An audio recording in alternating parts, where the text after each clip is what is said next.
आज की महाडिबेट की। नेता प्रतिपक्ष उमंग सिंघार जो एक बयान को लेकर चर्चा में हैं और बयान भी ऐसा जिसने सियासी माहौल गरमा दिया। दरअसल छिंदवाड़ा में आदिवासी विकास परिषद की बैठक थी जिसमें नेता प्रतिपक्ष उमंग सिंघार पहुंचे। इस दौरान लोगों को संबोधित करते हुए उन्होंने कहा, मैं गर्व से कहता हूं कि हम आदिवासी हैं, हिंदू नहीं। मैं ये बात कई सालों से कहता आ रहा हूं। इसी बयान पर सियासत गर्मा गई है। बीजेपी के विधायक रामेश्वर शर्मा ने कहा कि सोनिया गांधी को खुश करने के लिए उमंग सिंघार ने यह बयान दिया। रामेश्वर शर्मा ने कहा, आदिवासी समाज सनातन को मानता है और उधर सिंघार के बचाव में उतरी कांग्रेस का कहना है कि इसमें क्या बड़ी बात है, क्या आदिवासी खुद को आदिवासी नहीं कह सकते।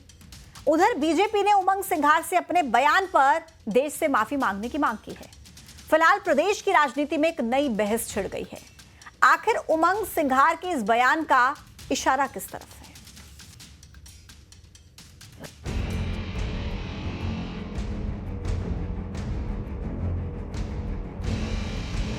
और मैं तो कहता हूं गर्व से कहो कि हम आदिवासी, हम हिंदू हैं। मेरी बात को हमेशा कहता हूं। नेता प्रतिपक्ष उमंग सिंघार ये क्या बोल गए? आदिवासी हैं लेकिन हिंदू नहीं, ये कैसे बयान है? दरअसल छिंदवाड़ा में आयोजित आदिवासी विकास परिषद के कार्यक्रम में उमंग सिंघार की तरफ से ये बयान आया। सबसे पहले आपको पूरा बयान सुनाते हैं। और मैं तो कहता हूं गर्व से कहो कि हम आदिवासी, हम हिंदू नहीं हैं। मेरी बात को हमेशा कहता हूं और आज से नहीं कहता हूं, कई सालों से कहता हूं। नेता प्रतिपक्ष उमंग सिंघार के बयान पर अब सियासत गर्मा गई है। बीजेपी विधायक रामेश्वर शर्मा ने पलटवार किया। रामेश्वर शर्मा ने कहा कि सोनिया गांधी को खुश करने के लिए उमंग सिंघार ने ये बयान दिया। रामेश्वर शर्मा ने कहा, आदिवासी समाज सनातन को मानता है। सोनिया गांधी को खुश करने के लिए भारत या मध्य प्रदेश के आदिवासी बहन भाइयों के गले में क्रॉस लटकाने का षड्यंत्र मत करो। यही भारत की सनातन संस्कृति और सभ्यता है जो आज दिनांक तक भारत का आदिवासी दिल से गर्व के साथ इसको स्वीकार कर रहा है। तो एक आदिवासी समाज के लिए ये रोक क्यों? आदिवासी समाज के लोग भी यदि स्वयं को आदिवासी कहना चाहते हैं तो भाजपा को इसमें क्या आपत्ति है? आदिवासी समाज को कलंकित करने का काम किया है। मैं उससे पूछना चाहता हूं कि नेता प्रतिपक्ष उमंग सिंघार जी, आपने जो बयान दिया है उसको लेकर पूरे देश से आपको माफी मांगना चाहिए। मध्य प्रदेश में उमंग सिंघार के बयान पर एक नई बहस छिड़ गई है। क्या आदिवासियों को लुभाने के लिए इस तरह की बयानबाजी की जा रही है? क्योंकि जिस देश में आप रह रहे हैं वहां आपकी पहचान सबसे पहले हिंदुस्तानी के तौर पर है, उसके बाद जात पात की बात आती है। फिलहाल उमंग सिंघार के बयान पर एमपी में सियासी माहौल गर्मा गया है।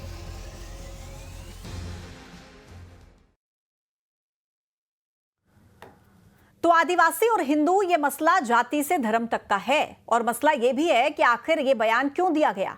क्या आदिवासी सनातन संस्कृति को नहीं मानते? आदिकाल से आदिवासी हिंदू संस्कृति को मानते आ रहे हैं, तो फिर ऐसा बयान क्यों? आज इसी पर करेंगे महाडिबेट में चर्चा, लेकिन पहले नजर आज के सवालों पर। और सवाल नंबर 1, आदिवासियों के हिंदू होने पर आखिर आपत्ति क्यों है? क्यों इस तरीके का बयान नेता प्रतिपक्ष की तरफ से दिया गया? सवाल नंबर 2, क्या आदिवासी समाज सनातन से अलग है? और सवाल नंबर 3, सियासी फायदे के लिए आदिवासियों के नाम पर राजनीति क्यों?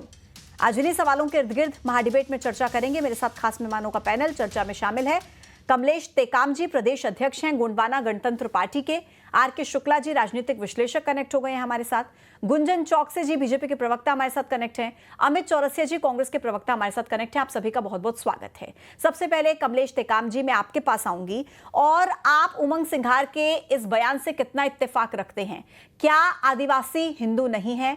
क्या आदिवासी सनातन धर्म को नहीं मानता है? क्या कहेंगे आप?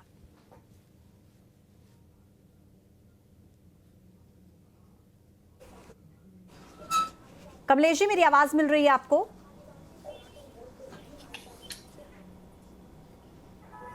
कमलेश जी के पास मेरी आवाज नहीं पहुंच रही है, मैं लौटूंगी उनके पास। अमित जी, आप बताइए, उमंग सिंघार जी का ये बयान कि गर्व से कहिए हम आदिवासी हैं, हिंदू नहीं।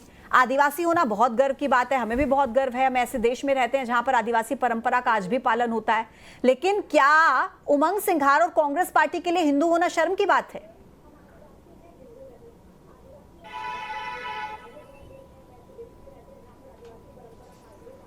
पार्टी समझने में चूक कर गई है। आज मध्य प्रदेश की जो हालत और परिस्थिति है वो ये हो गई है कि धर्म भी अब ठेका बन गया धर्म के ठेकेदारों से, और धर्म देखकर न्याय मिल रहा है अब सत्ता के गलियारों से। और यही वो मध्य प्रदेश है जहां आदिवासी समाज हो, दलित समाज हो, पिछड़ा समाज हो, सबसे ज्यादा शोषित वंचित तबका आज सबसे ज्यादा पीड़ित भी है, जिसके आंकड़े एनसीआर भी बता रहे हैं। सबसे ज्यादा अत्याचार अगर किसी पे हो रहा है तो इन्हीं वर्गों पे, इन्हीं समाजों पे हो रहा है। 2 लाख से अधिक आदिवासी समाज के पट्टों आज तक उनको नहीं मिल पाए। कागजों की कमी के कारण पट्टों के लिए तरस रहे हैं। उनको छोटे छोटे मकानों के दड़बों में डालने का काम किसी ने करा तो भारतीय जनता पार्टी ने करा। आदिवासी जो मूल सबसे प्राचीन सभ्यता है इस हिंदुस्तान की, जो असली मालिक है, असली पोषक है, जो हमारे जल जमीन और जंगल और प्रकृति के असली रक्षक है, उसको उसके जल जमीन और जंगल और प्रकृति से दूर करने का काम हिंदुत्व के नाम से हिंदूवादी विचारधारा के साथ में थोपकर उसको छलने और ठगने का काम किसी ने करा तो वो भारतीय जनता पार्टी ने करा। उमंग सिंगार जी मैं समझता हूँ खुद ही आदिवासी समाज से आते हैं, आदिवासी समाज के मूल नेता, बड़े नेता है मध्य प्रदेश के। एक भारत का एक विराट अस्तित्व रहा आदिवासी समाज और सभ्यता का। अगर उन्होंने उसका वर्णन करा तो क्या बुरा करा। आज क्या ये आरएसएस की विचारधारा और बीजेपी, मुझे जरा ये बताइए, आप जल जंगल जमीन की लड़ाई लड़िए, आदिवासियों के हितों की बात कीजिए, बहुत अच्छी बात है। आप आरोप लगा रहे हैं कि जल जंगल जमीन से उन्हें दूर किया गया, लेकिन ये बयान तो उन्हें मुख्यधारा से ही दूर कर देता है ना सर। आप मुझे ये बताइए कि अमित जी मुझे ये बताइए कि आदिवासी हिंदू नहीं है, आपको क्या लगता है? नहीं, हिंदू बात उसकी तो आपत्ति की है ही नहीं। उन्हें जबरन हिंदू बनाने का प्रयास कौन कर रहा है? उन्हें वोट बैंक की राजनीति में ढाल कौन रहा है, उस पर आपत्ति है। पूजा जी मर्म नहीं समझ रही है। धर्म को धर्म से लड़ाई है, जाति को जाति से लड़ाई है, वर्ग को वर्ग से लड़ाई है। ये काम और इसके पीछे नेता ने किया ना अमित जी। सुन लीजिए, इसके पीछे सोच किसकी चल रही है? इसके पीछे सोच चल रही पूंजीवादियों की। आज मणिपुर जल रहा है, 1 साल से ऊपर हो गया है।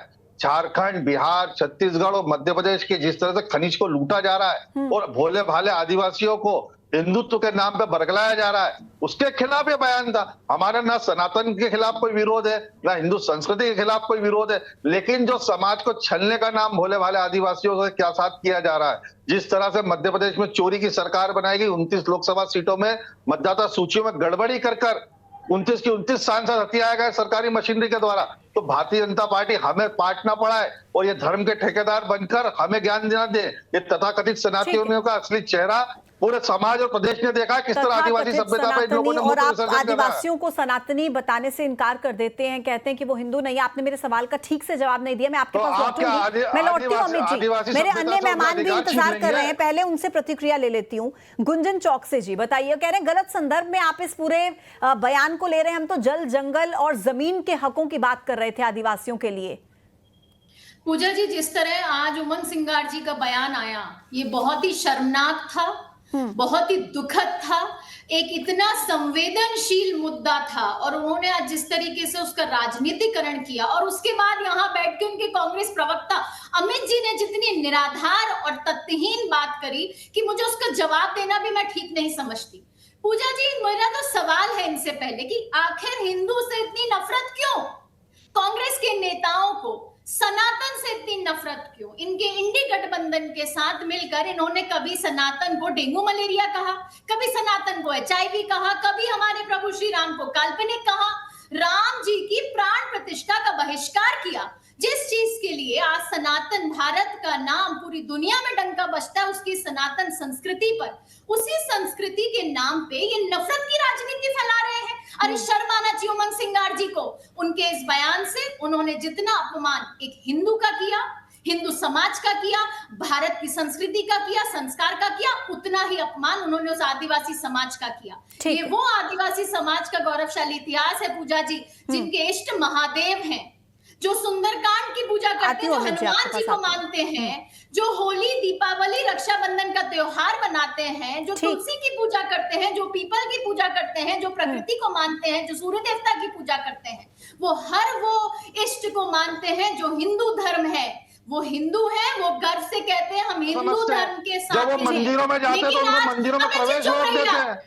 और अब बात कर रहे हैं बीच में नहीं बोलेंगे सर, प्लीज नहीं। मैंने आपकी बात की से अलग करके। ठीक है गुंजन जी, मैं कमलेश टेकाम जी के पास जाना चाहूंगी। मैं लौटती हूँ गुंजन जी, आपके पास। बीच में नहीं बोलेगा कोई भी किसी के।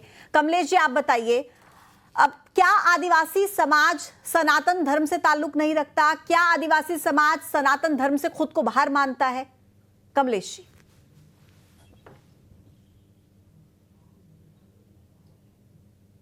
पहले का आदिवासी है।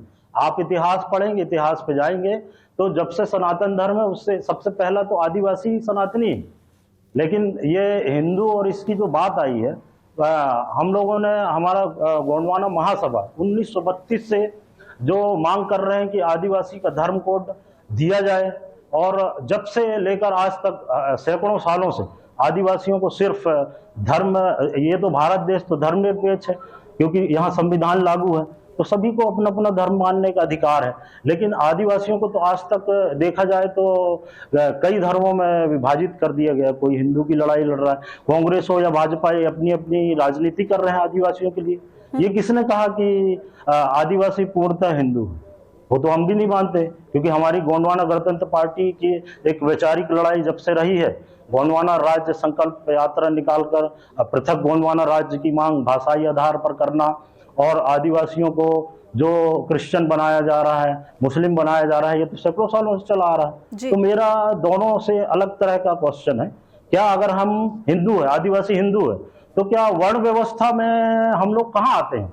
ये गुंजन जी बताएं या अमित जी बताएं कि अगर हिंदू हैं तो वर्ण व्यवस्था में क्या आदिवासी कौन से नंबर पे आता है? ठीक ठीक। क्या ब्राह्मण है, क्षत्रिय है, कायस्थ है कि शूद्र है? और शूद्र तो हम इसलिए नहीं मान सकते कि हमारे पूर्वज, पूरा इतिहास जानता है कि पूरे देश में बड़े बड़े राजा रहे, तो राजा क्या शूद्र हो सकता है?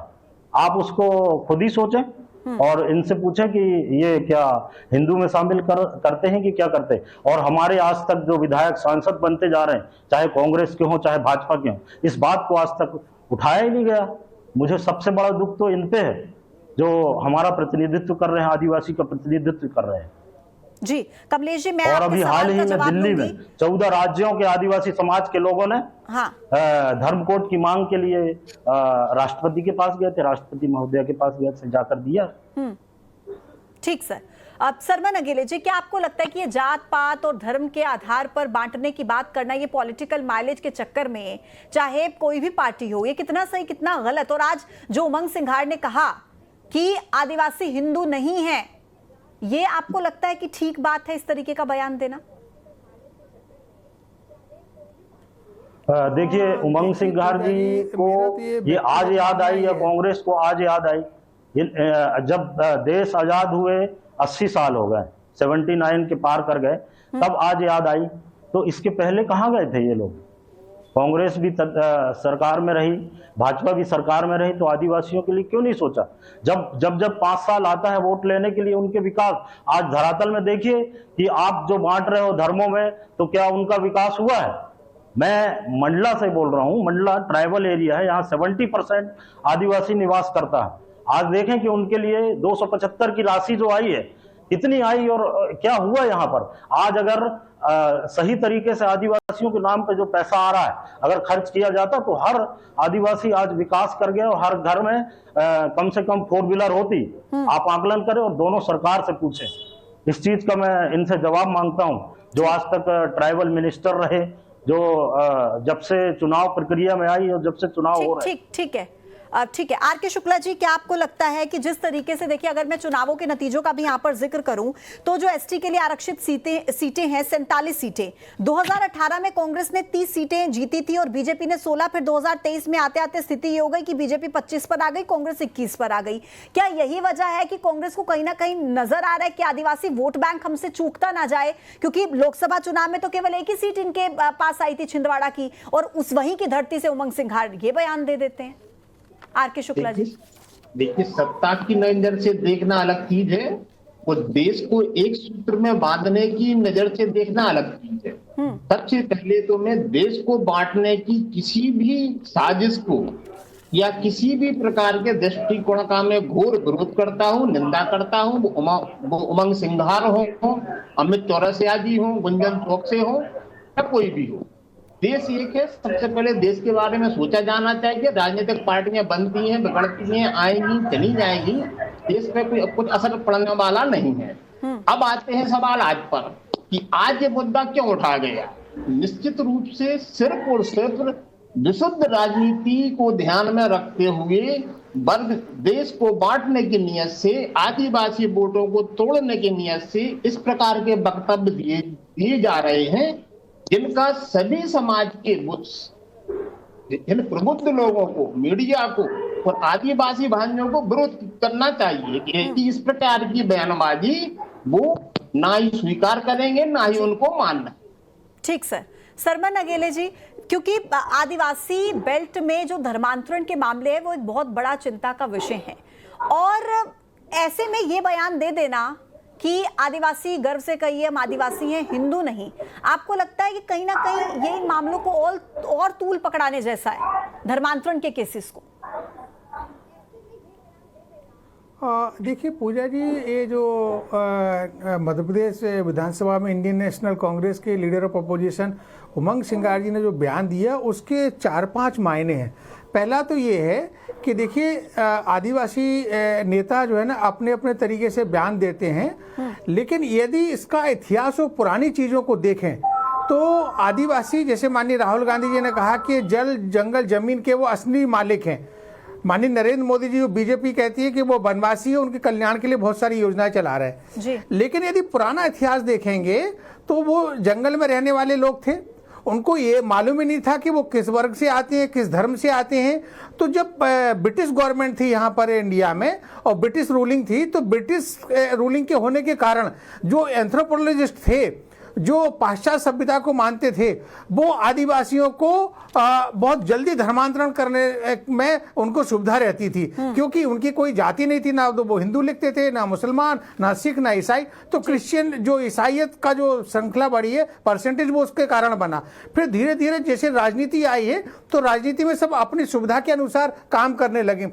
कोई बीजेपी से जुड़ गया, कोई कांग्रेस से, कोई समाजवादी पार्टी से, किसी ने टिकट दे दिया, मेंबर ऑफ पार्लियामेंट हो गए, तो वो काम करने लगे। यदि उनके कल्चर को देखें, उनके धर्म को देखें, उनकी मान्यताओं को देखें, उनके खुद के देवी देवता होते हैं, उनके खुद का कल्चर है, उनकी खुद की संस्कृति है। अब आदिवासियों को ये भी नहीं मालूम रहता कि हम हिंदू या मुसलमान, उनको तो ये मालूम रहता है हम सहरिया हैं, हम बैगा हैं, हम भारिया हैं, हम गौंड हैं, हम कौल हैं। तो ये जो धीरे धीरे जो राजनीति जब आई है, तो अब पिछले 40-50 सालों के बीच में जो जिस दल के साथ जुड़ गए, वो अपने उस दल के साथ में उन लोगों को मानने लगे, और बहुत सारी योजनाओं का लाभ लेने के लिए सरकार ने ऐसे नियम बनाए हैं कि वहां आपको लिखना पड़ेगा कि आप हिंदू हैं, मुसलमान हैं, सिख हैं, ईसाई हैं। तो जो आदिवासी वर्ग हैं वो हिंदू लिखते, जबकि जो 43 कास्ट है मध्य प्रदेश में ट्राइबल्स की, वहां पर इस चीज का कोई वैसा उल्लेख नहीं है कि हिंदू है, मुस्लिम है, ईसाई है, उनको जनजाति वर्ग के रूप में माना गया है। लेकिन ये बात बिल्कुल सच है कि वो समाज की मुख्यधारा से कटे रहे। मेरा ये स्पष्ट मानना है, माननीय उमंग सिंगार जी को, सबको,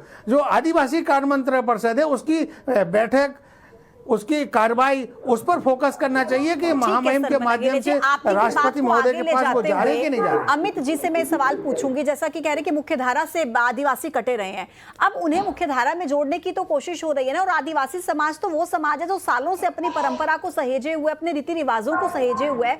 धर्म हर किसी की पर्सनल चॉइस है। धर्मांतरण के केसेस आप इस समुदाय के भीतर इतने ज्यादा देख रहे हैं सर, उसके बावजूद इस तरीके का बयान देना, ये धर्म को बीच में लाने की जरूरत नेता प्रतिपक्ष को क्यों पड़ गई सर?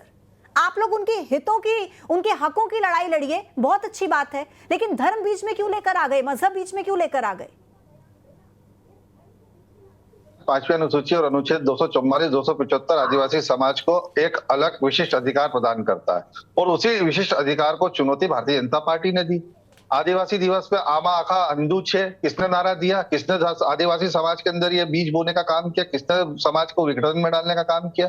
अरे आप आदिवासियों का अधिकार दे नहीं रहे, उन्हें दोयम दर्जे का समझ रहे हैं। मध्य प्रदेश में सबसे ज्यादा अगर अत्याचार और शोषण किसी पर हो रहा, आपराधिक प्रकरण, सबसे ज्यादा आपराधिक गतिविधियां किसी के ऊपर हो रही, तो पिछड़े दलित आदिवासियों पे हो रही है। सरकार उस पर ध्यान दे नहीं रही है। सरकार अपनी कमियां और अपने भ्रष्टाचार छुपाने के लिए धर्म की आड़ ले रही है।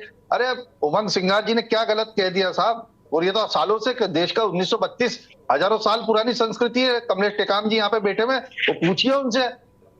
वो कहते हैं कि नहीं, आदिवासी गर्व से कहो हम आदिवासी हैं। कभी किसी ने सुना आपने आज तक? अमित जी, बहुत कभी अच्छी आपने बात है। सुना नहीं, कि नहीं, गर्व से आप कहो ऐसे- आदिवासी हिंदू है? आप डबल स्टैंडर्ड बात कर रहे हैं। अमित चौरसिया जी, देखिए छत्तीसगढ़ सरकार में मंत्री कवासी लखमा ने भी यही बयान दिया था, आदिवासी हिंदू नहीं है। ये गर्व से कहना हम आदिवासी हैं तो बहुत अच्छी बात है, मैं तो कह रही हूँ गर्व कब से सुना कहिए, आपने? लेकिन कब हिंदू सुना? नहीं तो है। ये तो कह रहे हैं किसी समाज को धर्म से बांधना क्या उचित है? ये आदिवासी वही तो मैं सभ्यता बोल रही हमारी हूँ, अमित प्राचीन जी, तो संस्कृति आपने है। हिंदू तो धर्म से बांध क्यों कौन रहा बांध है? दिया कि हिंदू नहीं है? हमने ये नहीं क्यों कह बांधा, दिया? हमने नहीं बांधा है। ये तो भारतीय जनता पार्टी ने उन पे थोपा आदिवासी गौरव दिवस पे। आप अपने शब्द आमा का बोलना हिंदू दूसरे है, के मुंह में डाल जिसका दीजिए। पूरा विरोध तो गलत पूरे बात है, मध्य प्रदेश अमित में हुआ है। गुंजन ये क्या चौकसी गलत जी, बात है, बताइए ना। गुंजन चौकसी जी क्या जवाब गलत देंगी और ये भी ये बताएंगे हमने गुंजन कहा, जी। ये हमने एक कहा। सेकंड, ठीक है। आमा का हिंदू है, हमने कहा पूजा जी। गुंजन जी, ये हमने कहा समाज का धर्मांतरण करने का प्रयास तो भारतीय जनता पार्टी कर रही है। आपने कोई डेकोरम नहीं है, अरे संस्कार पूंजीपतियों की सरकार आपकी है। चलिए ठीक है अमित जी, रुकिए जरा, मैं जवाब ले लेती हूँ गुंजन जी से। गुंजन जी, आप अपनी बात रखिएगा और कमलेश जी के भी सवाल का जवाब दीजिएगा। वो कह रहे हैं कि अगर मान लीजिए चलिए आदिवासी हिंदू भी हैं तो वर्ण व्यवस्था के आधार पर हम कहाँ आते हैं? पूजा जी, मैं अपनी बात रखूंगी। मेरी विनती है कि आप इनसे बोले, मुझे बीच में ना टोके, क्योंकि जी, यही ठीक है। सीखना पड़ा के ना भेजा जाता है। देखिए, आदिवासी को मुख्य धारा में जोड़ने की अभी हम बात कर रहे थे, तो भारतीय जनता पार्टी की सरकार ने हमारे देश के यशस्वी प्रधानमंत्री श्री नरेंद्र मोदी जी के नेतृत्व में आदिवासी समाज को मुख्य धारा से जोड़ने के लिए कई ऐतिहासिक कदम उठाए हैं। पूजा जी, उसका उदाहरण बताती हूँ। पहले हम आदिवासी समाज के लिए सिर्फ रोटी कपड़ा मकान के लिए सीमित थे, अब हम उन्हें सम्मान और अधिकार दिलाने के लिए कदम उठा रहे हैं। आज हमारे संविधान के सर्वोच्च पद पर एक आदिवासी महिला को प्रेसिडेंट के तौर पर अगर सुशोभित किया है तो भारतीय जनता पार्टी की सरकार में सुशोभित किया है, और उसका भी अगर किसी ने बहिष्कार किया था तो वही कांग्रेस के नेताओं ने किया था। ये आदिवासी समाज के लिए हम पैसा कानून की अगर मैं बात कर लूं, अधिकार की बात कर लूं, कई कानून की बात कर लूं, गौरव दिवस की अगर मैं आपको अमित जी बीच में नहीं, प्लीज, वो आपके बीच में नहीं बोल रहे हैं। आदिवासी के जो योद्धा रहे हैं उनके गौरवशाली इतिहास को फिर जनता के बीच लाने का काम किया, उनको सम्मान दिलाने का काम किया। रानी कमलापति स्टेशन की बात कर, ठीक है गुंजन जी, मैंने सब मान लिया। आप जो भी काम गिनवा रही हैं कि आदिवासियों के लिए किए गए हैं, लेकिन इसके इतर कमलेश टेकाम जो प्रदेश अध्यक्ष हैं गोंडवाना गणतंत्र पार्टी के, उन्होंने एक सवाल उठाया जो कि बहुत वाजिब है कि अगर आदिवासी हिंदू हैं तो वर्ण व्यवस्था में कहाँ है हमारा स्थान? पूजा जी, हिंदू जो है ना, हिंदू में हर वर्ग समयोजित है, हिंदू सामूहिकता का है। हम हिंदुस्तान निवासी हैं, हिंदुस्तान हिंदुओं का है। ये आप जो सनातन धर्म को ये धर्म में नहीं बांट सकते, हिंदू मुसलमान की नफरत में नहीं बांट सकते, समाज के वर्ण में अलग अलग जातियों में नहीं बांट सकते, रंगों में नहीं बांट सकते। हम उस देश के गौरवशाली इतिहास की बात कर रहे हैं, उस संस्कृति की बात कर रहे हैं, सनातन की, जिसमें ये सब कुछ शामिल है। यहाँ पे ये वर्ण व्यवस्था की जो बात कर रहे हैं, मैंने तो आपको उदाहरण दिया ना, महादेव के वंशज है आदिवासी समाज, तो क्या हिंदू नहीं कहलाएंगे? महादेव की जो पूजा करते हैं, हनुमान जी की जो पूजा करते हैं, जो तुलसी या प्रकृति की पूजा करते हैं, क्या वो हिंदू नहीं कहलाएंगे? लेकिन कांग्रेस चुनावी हिंदू बनने का जो दावा देती है, आज इस तरीके की नफरत की राजनीति फैला के मेरे पास समय नहीं था चर्चा के लिए। आस्था के मुद्दे आप सभी मेहमानों का बहुत बहुत धन्यवाद मेरे साथ इस चर्चा में शामिल होने के लिए। तो आदिवासियों को लेकर एक लंबी लड़ाई आपने देखी, जब राजनीति पर बात आती है तो